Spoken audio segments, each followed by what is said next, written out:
કાંજણરણછોડ ગામમાં યોજાયેલી ગ્રામસભા અચાનક જ લોકશાહીના મંચમાંથી રણમેદાનમાં ફેરવાઈ ગઈ હતી.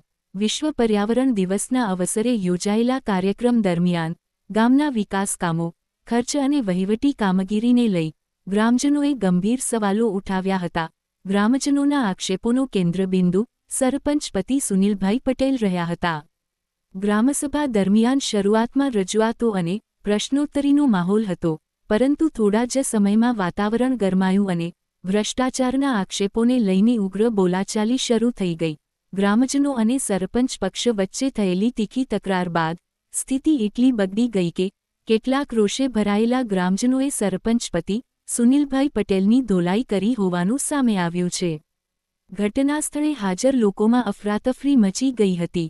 વિશ્વ પર્યાવરણ દિવસ જેવા સકારાત્મક કાર્યક્રમમાં સર્જાયેલા આ હોબાળાએ સમગ્ર પંથકનું ધ્યાન ખેંચ્યું છે. ઘટનાનો વીડિયો સોશિયલ મીડિયામાં ઝડપથી વાયરલ થતાં કાંજણરણછોડ ગામ ચર્ચાના કેન્દ્રમાં આવી ગયું છે.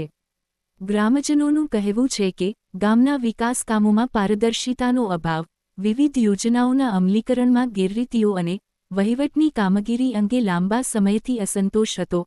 આ જ નારાજગી ગ્રામસભા દરમિયાન વિસ્ફોટક રૂપે બહાર આવી હોવાનું માનવામાં આવે છે. હાલ સમગ્ર ઘટનાને લઈને પંથકમાં ભારે ચર્ચાઓ ચાલી રહી છે. ગ્રામસભામાં સર્જાયેલા આ હંગામાએ ગામના વિકાસ અને સ્થાનિક સ્વરાજની કાર્યપદ્ધતિ અંગે અનેક પ્રશ્નો ઊભા કર્યા છે. હવે આ મામલે તંત્ર અને જવાબદાર અધિકારીઓ શું પગલાં ભરે છે, તેના પર સૌની નજર મંડાઈ છે.